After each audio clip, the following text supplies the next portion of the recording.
За эрүүл мэндийн даатгалын үндсийн зөвлөлтөөр үйлдвэрчний хэвлээс одоо аргачлааг нэр дэвшиж байгааг бол дэмжиж байгаа шимтгэл төлөгч иргэдийг төлөөлж орж байгаа.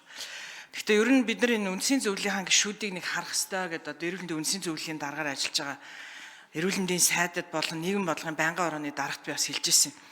Одоо албан тушаалаар бол угаасаа 3 хүн авдаг.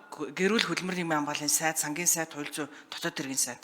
За ингээд шимтгэл төлөгчдийг төлөөлөөд гэхээр үйлдвэрчний хэвлээс ингээд 2 төлөөлөлтөй. За ингээд нэг нь болохоор шинжлэх ухаан академийн харьяа хэл зохиолын хүрээлэнгийн эрдэм шинжилгээний тэргүүлэх ажилтан гэдэг ийм 3 хүн.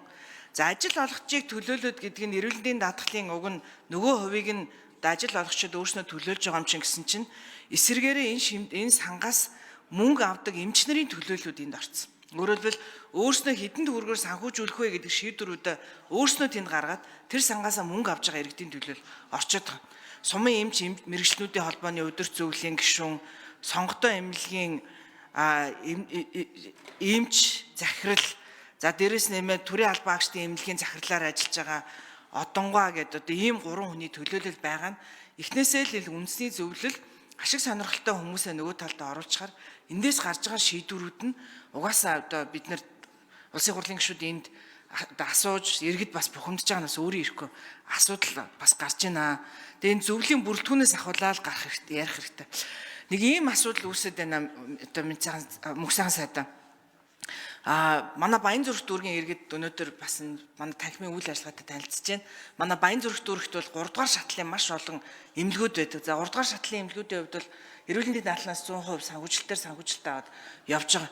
За санхүүжилтээ авч чадахгүй байна. Нэгдүгээрт тэрүүгээрээ одоо сүүлдээ санхүүжүүлэх ёстой нөгөө хүмүүсийн цалин асуудлуудыг тавьж чадахгүй байна гэдэг асуудлууд бол маш их байна. 3 дугаар шатлал дээр ийм асуудлууд хэрэг байна. Нэгдүгээрт за 2 дугаарх нь болохоор энэ эрүүл мэндийн даатгал дээр одоо нэг ийм очор дараалал хүмүүс гуйж ингээд юу чиж нэг эрүүл мэндийн даатгалын үндсийн зөвлөлөөр ордог эмнэлгүүд, хувийн эмнэлгүүд. За нөгөөх нь болохоор арекс санхүүжилтээ авдаг энэ тогтолцоо чинь авилгыг энэ сан дээр бий болгоод байна. Одоо энэ сангийн хуучин даргаас ахуулаад энд ажиллаж исэн нэлээд олон хүмүүс шалгагдж байгаа шүү дээ. Тэр үүнтэй холбоотойгоор энүүнийг нэг юм цахимжуулах, сайжруулах төр таа бүхэн маань ямар ажил хийж байгаа юм бэ?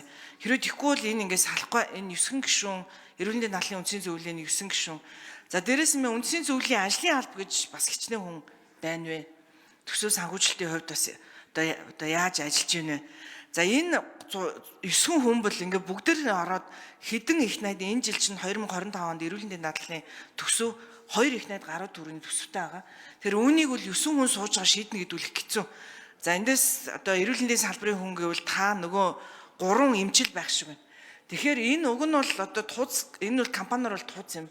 Үүний ард уг нь бол одоо үйлдвэрчний хэвлэлийн 3 хүний цаана нь ажиллах ажил олгогчдыг төлөөлж ажиллах мэргэжлийн бүр актуарч тооцоомдлогч ийм мэргэжлийн хүмүүсийг ажилуулах хэрэгтэй. Тим хүмүүс байна уугүй. Тэгэхгүй л яг цагаатлахаар архичаа гэдэг хувь хүн ч гэсэндээ энэ олон нэрийн мэдгүй сайн олон өвчнүүдийн санхүүжилтийн тогтолцоог бид нэр яг эрүүлэр хараад нарийн тооцоолыг хийж бас чадахгүй шүү дээ. Тэгэхээр үүн дээр танах энэ эрүүл мэндийн даатгалынхаа тогтолцоог сайжруулахаар ямар ажил хийж байна гэдэг ийм хэдэн асуулт. За мөнх сайхан сайд хариулт өгье.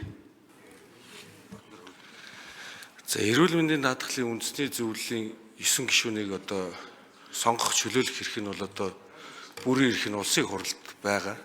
Тэгэхээр энэ дээр орж байгаа гишүүд ямар гишүүд орох уу, ямар гишүүд нь гарах уу гэдэг асуудлыг бол одоо би хариуцахгүй. Би бол одоо эрүүл мэндийн даатгалын үндэсний зөвлөлийн дараагаар эрүүл мэндийн сайд байна гэдэг ийм хуультай. Тийм учраас энэ хуулийнхаа дагуу эрүүл мэндийн даатгалын үндэсний зөвлөлийн даргаыг хийж байгаа. Тэгэхээр эрүүл мэндийн даатгалын санг үндсэндээ эрүүл мэндийн даатгалын үндэсний зөвлөл нь удирдах чинь үндэсний зөвлөлийн гишүүдийг одоо улсын хурлаас одоо сонгож томилж байна. Тэгэхээр үндсэн одоо эрх нь бол улсын хурлд байгаа гэсэн үг. Тэгээ энэ гишүүд маань ерөнхийдөө эрүүл мэндийн даатгалын цаашдын бодлого яаж явах юм? Сангийн одоо зарцуултыг яаж үр өгөөжтэй болгох юм?